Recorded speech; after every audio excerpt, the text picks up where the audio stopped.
Student good morning, how are you children. बच्चों, आज हम जो नई कहानी पढ़ेंगे उस कहानी का नाम है मूर्ख कौन। कौन सी कहानी है हमारी? मूर्ख कौन। तो आप जल्दी से पेज नंबर 74 और 75 ओपन कीजिए और बुक ओपन करके फिंगर पॉइंट कीजिए। जहाँ जहाँ मैम पढ़ाती है उसे ध्यान से पढ़िए और समझिए। बच्चों, ये एक कहानी है। एक कुम्हार को मिट्टी खोदते हुए अचानक एक हीरा मिल गया। आप फिंगर पॉइंट करते हुए चलेंगे। एक कुम्हार कौन होता है? जो मिट्टी के घड़े बनाता है। आपने देखा ना, जो मिट्टी के घड़े बनाता है उसको क्या बोलते हैं? कुम्हार बोलते हैं। एक कुम्हार को मिट्टी खोदते हुए अचानक एक हीरा मिल गया। उसने उसे अपने गधे के गले में बांध दिया और उस कुम्हार ने क्या करा?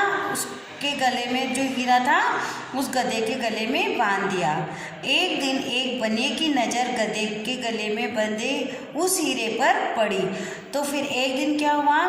एक जो बनिया था, बनिया जानते हैं जो सामान देता है, आप लाते हैं ना परचूनी सामान, तो जो सामान देता है और जो बनिया रहता है उसकी नज़र किस पे पड़ी? गधे पे पड़ी। और उसने देखा कि इसके गले में एक हीरा पड़ा है या बंधा हुआ है। बनिए ने उस हीरे को एक चमकीला पत्थर समझा। और उस बनिए ने क्या समझा? उस हीरे को चमकीला पत्थर समझा।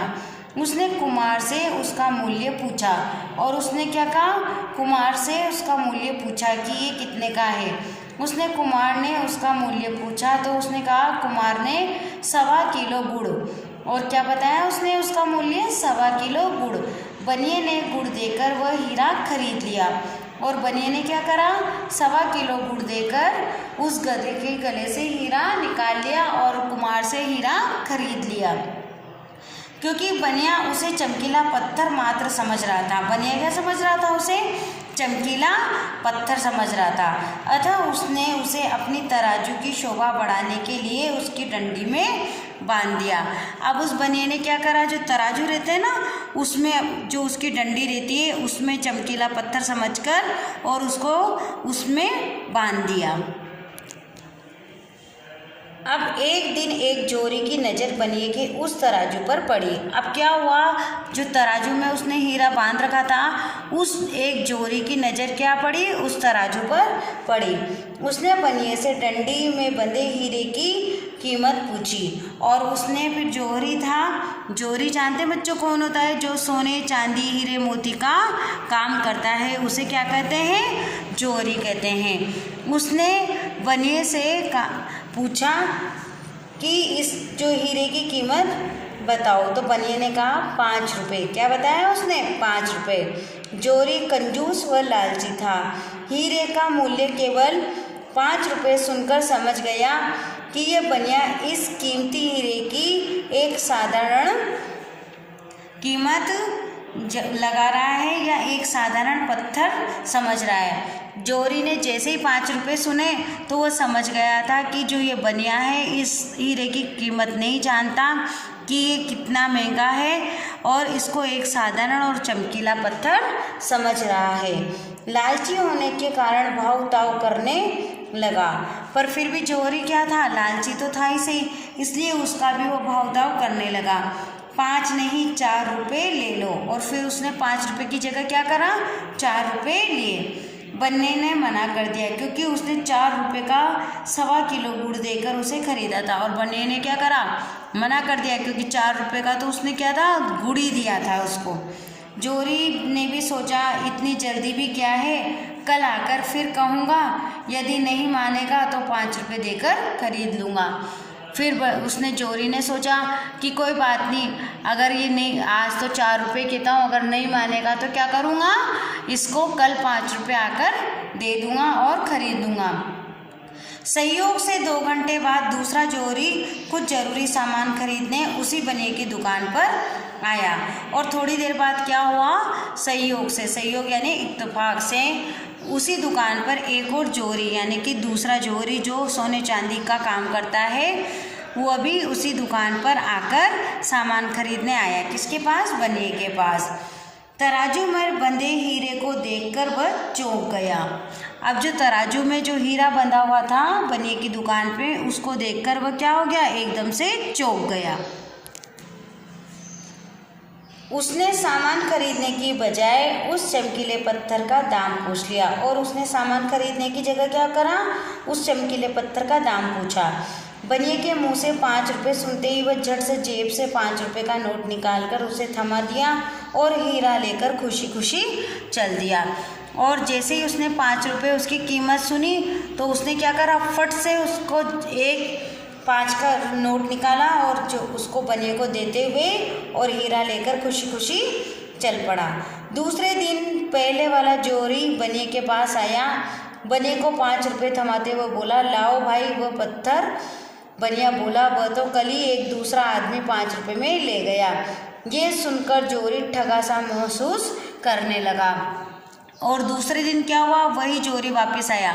कौन सा जोरी, जो 4 रुपये लगा रहा था। और उसने कहा बनिए से कि लाओ भाई वह मुझे चमकीला पत्थर दे दो। तो बनिए ने कहा कि वह पत्थर तो दूसरा जोरी ले गया। और जो ये बात सुनकर जोरी ठगा सा महसूस करने लगा। वह बनिए से बोला, अरे मूर्ख, वह कोई साधारण पत्थर नहीं, 1 लाख रुपये का कीमती हीरा था। फिर वह जोरी क्या बोलता है उससे कि अरे मूर्ख, वह कोई साधारण चमकीला पत्थर नहीं था, वह तो 1 लाख रुपये का हीरा था। बनिया बोला, मुझसे बड़े मूर्ख तो तुम हो। मेरी दृष्टि में वह साधारण पत्थर का टुकड़ा था जिसकी कीमत मैंने 1.25 किलो गुड़ के बराबर 4 रुपये दी थी। पर तुम तो जानते हुए भी 1 लाख की कीमत का वह पत्थर 5 रुपये में भी नहीं खरीद सके। क्या कहा बनिए ने कि बनिए ने क्या बोला उससे कि मुझसे बड़े मूर्ख तो तुम हो।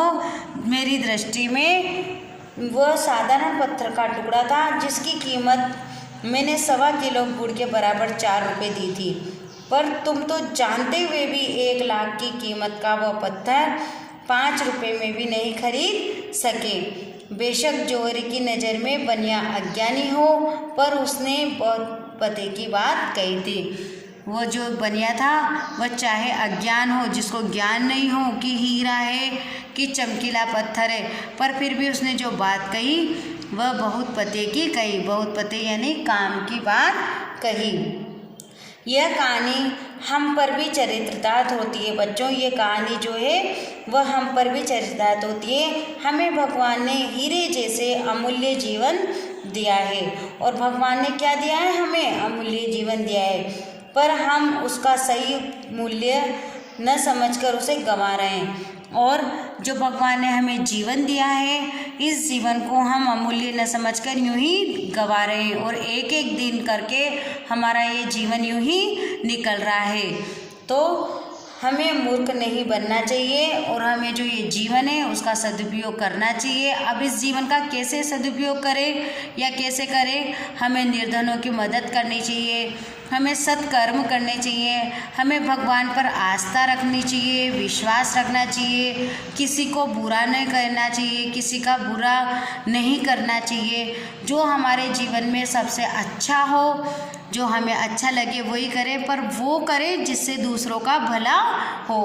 तो बच्चों, ये जीवन भगवान ने दिया है हमें खुश रहने के लिए और दूसरों को भी खुश रखने के लिए।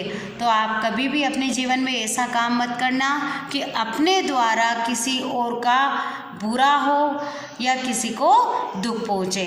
तो हमने ये कहानी यहाँ पर पढ़ी है। ये कहानी आप सुनना, अपने फ्रेंड्स को, अपने छोटे भाइयों को, अपने मम्मी पापा को भी सुनाना और इसकी शिक्षा भी बताना। Thank you.